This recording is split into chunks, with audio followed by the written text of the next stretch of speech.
Inihaw ko na lang po ang aming manok para naman maiba. Salamat po. Tinesting na po namin ang aming flat na kawali.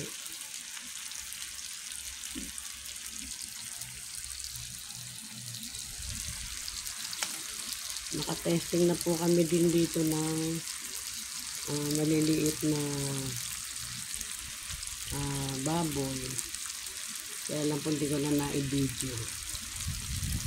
Pero ito po na-video ko. Ito ang aming ihaw-ihaw.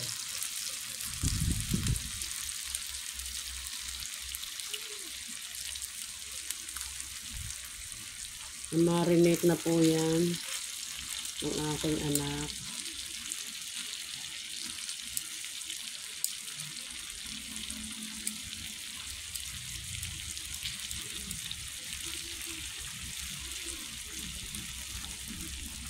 O, dito po, nakakasosyal.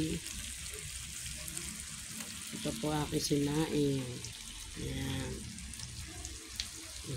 Iniinam lang po, ininin.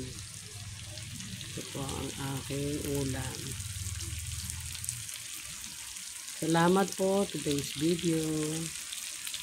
God bless.